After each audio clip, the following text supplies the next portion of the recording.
Hello दोस्तों, नमस्कार। कैसे हैं आप सब? उम्मीद करता हूँ आप सब बढ़िया होंगे।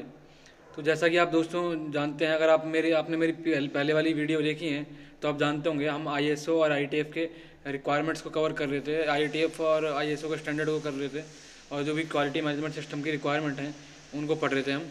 तो हमने अभी तक 6 क्लोज कर चुके हैं दोस्तों।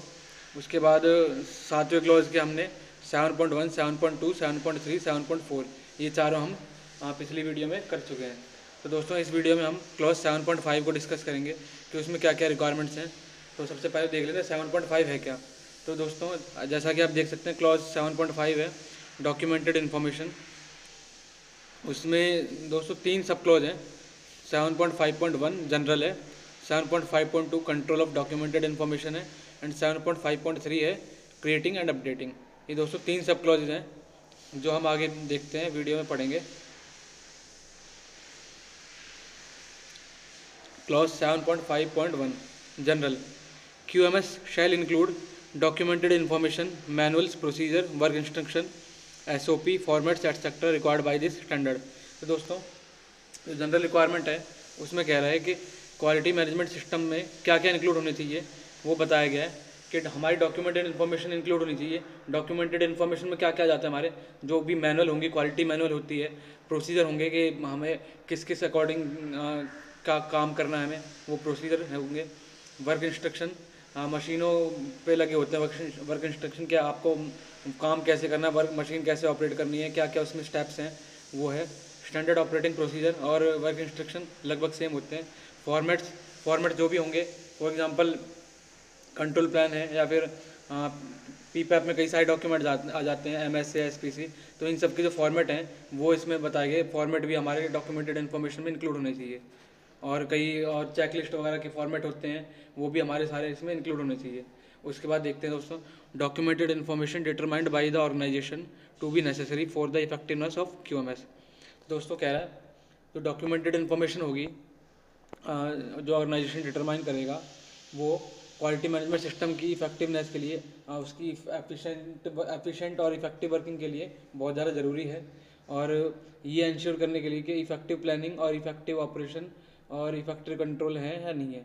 मतलब जो भी हम प्लानिंग कर रहे हैं, कोई भी फॉर एग्जांपल हम प्रोसेस की प्लानिंग कर रहे हैं या फिर किसी प्रोडक्ट के डेवलपमेंट कर रहे हैं उसकी प्लानिंग कर रहे हैं, और उसमें जो ऑपरेशन है, क्या क्या ऑपरेशन होने वाले हैं, उसमें क्या क्या कंट्रोल करने पड़े, क्या क्या कंट्रोल हमें एक्शन लेने पड़े कंट्रोल करने के लिए, तो वो सारे हमारे डॉक्यूमेंटेड इन्फॉर्मेशन में के फॉर्म में होने चाहिए, और ताकि हम क्वालिटी मैनेजमेंट सिस्टम की इफेक्टिवनेस को इंश्योर कर सकें। उसके बाद देखते हैं note extent of documented information में differ from one organisation to another. तो दोस्तों ये कह रहा है कि जो डॉक्यूमेंटेड इन्फॉर्मेशन है ये डिपेंड करता है हमें क्या क्या डॉक्यूमेंटेड इन्फॉर्मेशन मेंटेन करनी है। वो किस चीज़ के ऊपर डिपेंड करता है, वो करता है आपका ऑर्गेनाइजेशन टू ऑर्गेनाइजेशन। हर ऑर्गेनाइजेशन का अलग अलग सिस्टम होता है, तो हर एक ऑर्गेनाइजेशन अपने अकॉर्डिंग वो पर्टिकुलर डॉक्यूमेंटेड इन्फॉर्मेशन, डॉक्यूमेंट हो गए, प्रोसीजर हो गए, फॉर्मेट्स हो गए, अपने अकॉर्डिंग वो क्या डॉक्यूमेंट्स है उसको मेंटेन करने, क्या नहीं करने, वो अपने आप डिसाइड करता है। तो एक्चुअली ये कोई वो नहीं है, कंपलसरी नहीं कि आपको वही सारे सेम डॉक्यूमेंटेड इन्फॉर्मेशन को मेंटेन है, सबका सेम फॉर्मेट होगा।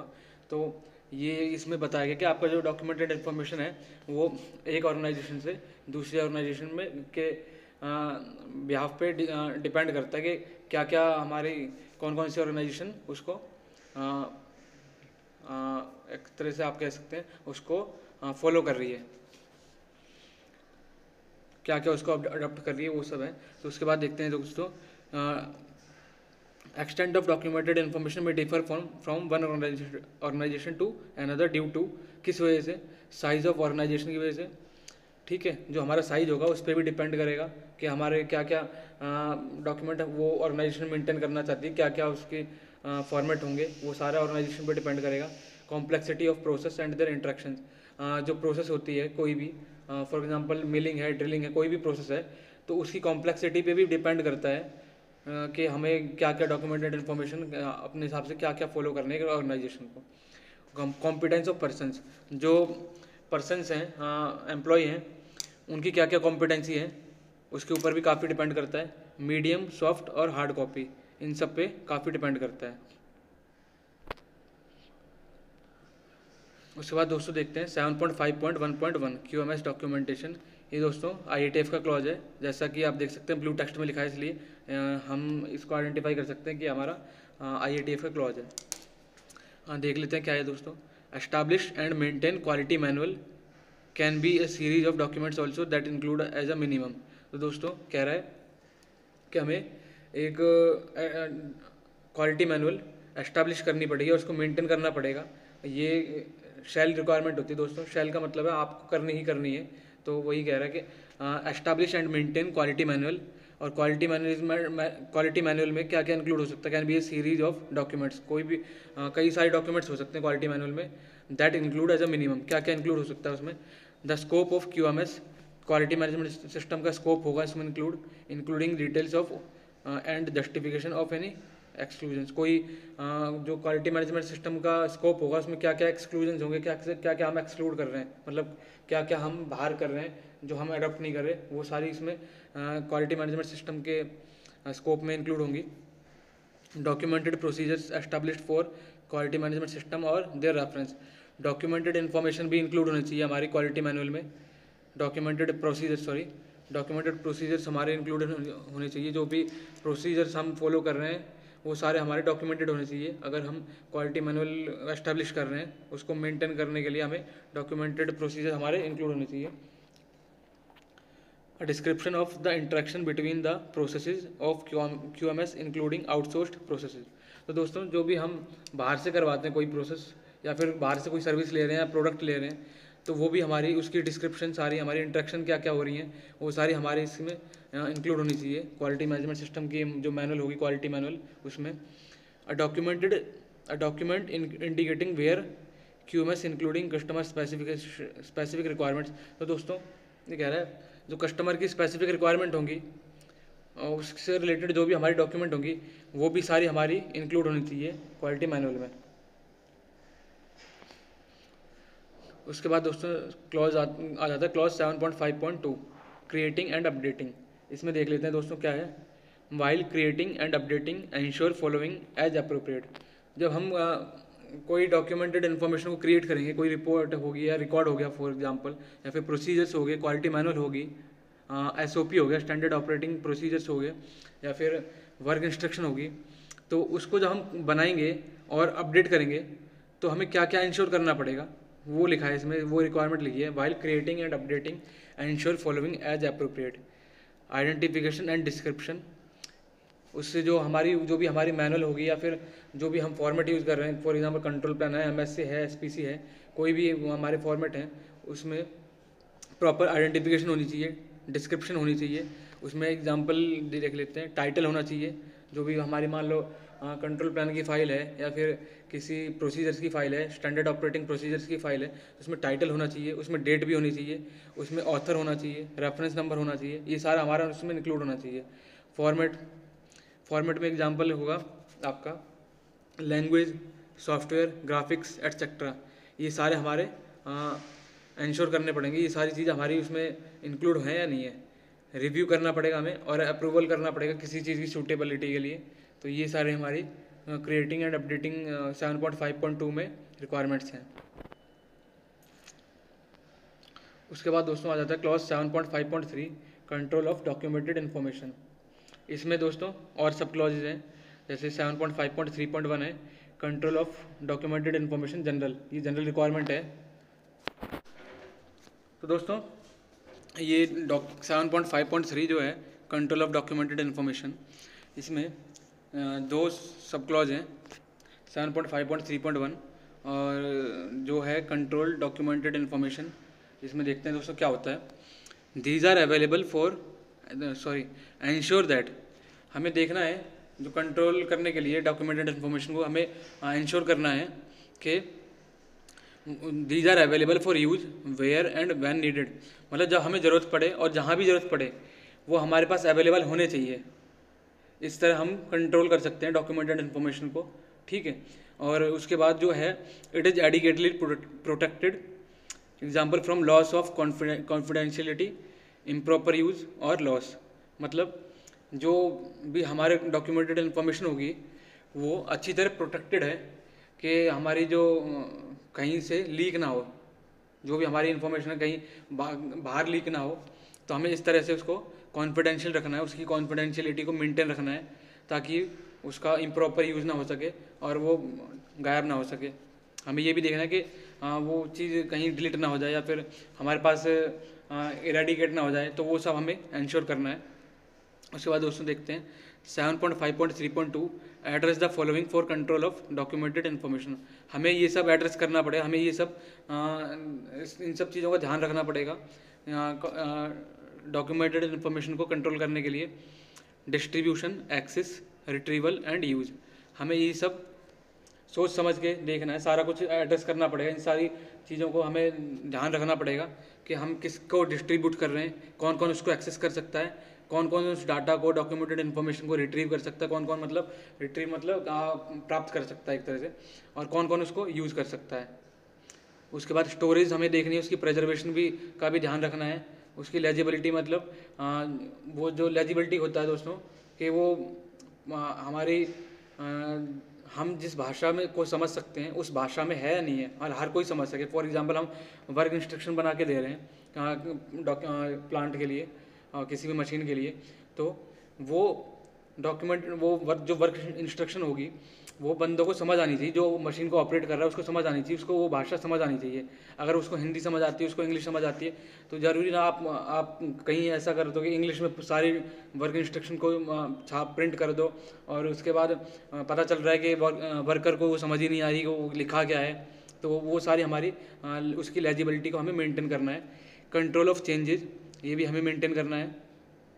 वर्जन कंट्रोल को मेंटेन करना, हमारी जो कोई हम चेंज करते हैं या फिर अपडेट करते हैं, फॉर एग्जांपल हमारी किसी कोई प्रोसेस है, कोई प्रोडक्ट है, उसमें कोई प्रोसेस चेंज हुई है, या फिर उसमें कुछ प्रोसेस में रॉ मटेरियल चेंज हुआ है, कुछ और चेंज हुआ है, तो वो जो भी चेंजेस होंगे ना वो सारे हमें अपडेटेड होने चाहिए, उसको कंट्रोल करके रखना है, ठीक है। और जो भी हमारा करेंटली वर्जन चल रहा होगा, फॉर एग्जांपल SPC MSA, जो भी हमारे 5 कोर टूल्स हैं, IPQP, FMEA, PPAP, तो इन सब के हमारे वर्जन से भी हमें अपडेटेड रहना है कि हमारा कौन सा वर्जन करंटली चल रहा है, तो उस हिसाब से हम उसको अपडेट करते रहें, उसको चेंज करते रहें।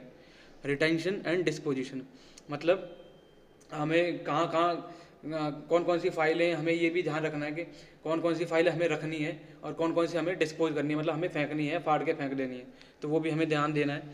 Also ensure that documents of external origin to be necessary for the planning and operation of quality management outcome are identified and their distribution maintained।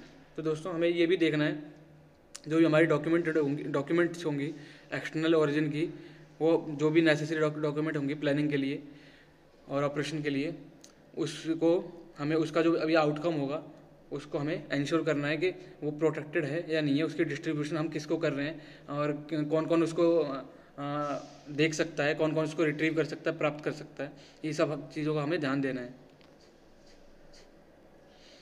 उसके बाद दोस्तों क्लॉज 7.5.3.2.1, ये दोस्तों हमारा IETF का क्लॉज है, जिसमें है रिकॉर्ड रिटेंशन, मतलब हमें जो रिकॉर्ड होगा हमारा, जो भी डाटा होगा, फॉर एग्जांपल चेकलिस्ट, हम कोई भी डाटा कलेक्ट कर रहे हैं वो हमारा रिकॉर्ड होता है, ठीक है।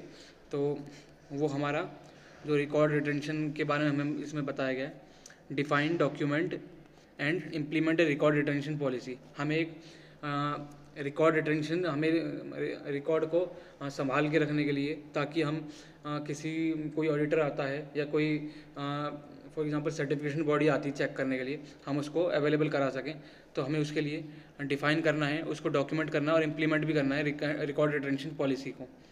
Records to satisfy organisational, customer and legal requirements, जो भी हम रिकॉर्ड रिटेन करेंगे अपने पास, हमारे संभाल के रखेंगे दूसरा ऑडिटर को दिखाने के लिए, या फिर जो भी कस्टमर मांगे उनको प्रोवाइड करने के लिए, वो सारे हमारे कस्टमर को और अपनी खुद की ऑर्गेनाइजेशन को और जो भी लीगल रिक्वायरमेंट्स हैं उन सब की रिक्वायरमेंट्स को सेटिस्फाई करना चाहिए।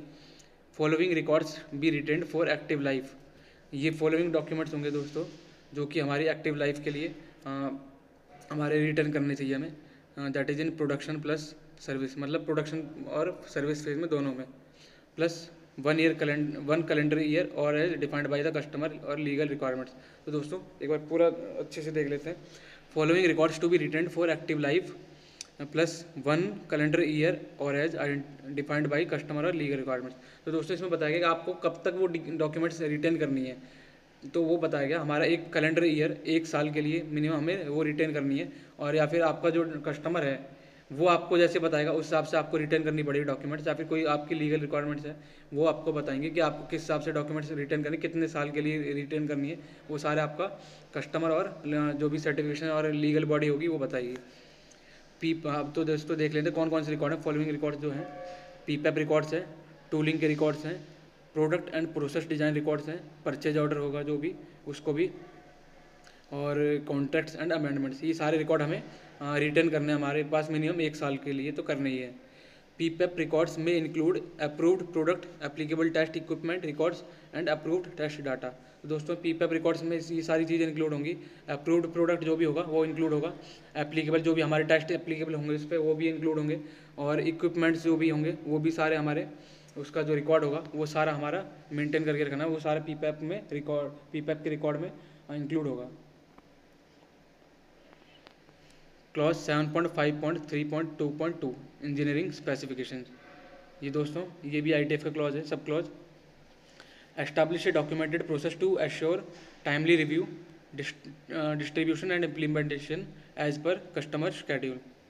तो दोस्तों हमें डॉक्यूमेंटेड प्रोसेस को एस्टैब्लिश करना है ताकि हम एश्योर कर सकें टाइमली रिव्यू, उसका जो हम टाइम टू टाइम रिव्यू कर सकें, डिस्ट्रीब्यूशन कैसे किस तरह से करना है और इम्प्लीमेंट कैसे करना है कस्टमर के शेड्यूल के हिसाब से, वो सारा हमें एक डॉक्यूमेंटेड प्रोसेस की फॉर्म में एस्टैब्लिश करना है। Maintain a record of the date each change is implemented in production. तो दोस्तों जो भी हमें सारा रिकॉर्ड रखना है, कोई भी हम हर पर्टिकुलर जैसे आज कोई चेंज हुआ तो वो सारा हमारा रिकॉर्ड में मेंटेन होना चाहिए।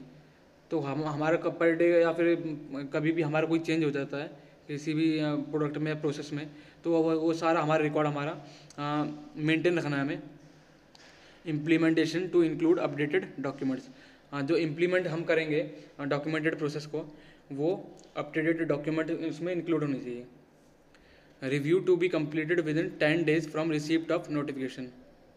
तो दोस्तों जो हमारा रिव्यू होगा वो हमारा 10 दिन के अंदर अंदर करना है। नोटिफिकेशन की रिसिप्ट, कोई हमारी नोटिफिकेशन आती है, फॉर एग्जांपल ऑडिट की नोटिफिकेशन आती है, कोई और नोटिफिकेशन आती है, तो वो उसकी रिसिप्ट आने के 10 दिन पहले से हमें सारा रिव्यू कर लेना है। Update record of customer production part approval when the specification change. तो दोस्तों हमें कस्टमर प्रोडक्शन पार्ट अप्रूवल को अपडेट करना है, उसका रिकॉर्ड अपडेट करना है जब भी हमारी कोई स्पेसिफिकेशन चेंज होगी। Example FMEA, control plan, PPAP और बाकी SPC MSA तो हमारे एक तरह से कैपेबिलिटी और मेजरमेंट सिस्टम को चेक करने के लिए होते हैं, कि हमारी उसको एनालाइज करने के लिए होते हैं कि हमारी मेजरमेंट सिस्टम ठीक है या नहीं, हमारी प्रोसेस कैपेबल है कि नहीं है, तो वो उसके काम आते हैं। तो दोस्तों आज की इस वीडियो में सिर्फ इतना ही, हमने क्लॉज 7 पूरा कंप्लीट कर दिया है। अगली वीडियो में हम क्लॉज 8 को कवर करेंगे, और क्लॉज 8 को भी हम दोस्तों बहुत स्टेप बाय स्टेप कवर करेंगे ताकि वो वीडियो आपकी बहुत लंबी ना हो, क्योंकि क्लॉज 8 ही है पूरे ITF और ISO के स्टैंडर्ड में जो सबसे बड़ा है। तो सबसे लंबा क्लॉज 8 है, उसमें कई सारे सब क्लॉज हैं और उसके अंदर भी बहुत सारे सब क्लॉज हैं। तो दोस्तों इसलिए हम क्लॉज 8 को धीरे धीरे अलग अलग वीडियो में कवर करेंगे ताकि वो वीडियो लंबी भी ना लगे और आपको चीज़ें धीरे धीरे अच्छी तरह क्लियर होती जाएँ। ठीक है दोस्तों, अभी के लिए मैं विदा चाहता हूँ, तो मिलते हैं अगली वीडियो में। और अगर आपको वीडियो पसंद आई हो, अगर आपको कुछ नया सीखने को मिल रहा हो इस वीडियो में, तो please like, share and subscribe. तो अगली वीडियो में मिलते हैं दोस्तों। और अगर आपको लग रहा है कोई प्रॉब्लम है, कुछ चीज़ समझ नहीं आ रही, तो आप कमेंट कर सकते हो, और उस चीज़ को मैं आगे ताकि मैं सुधार सकूं कि उसको और अच्छे से मैं डिटेल में समझा सकूं। तो दोस्तों ठीक है, गुड बाय।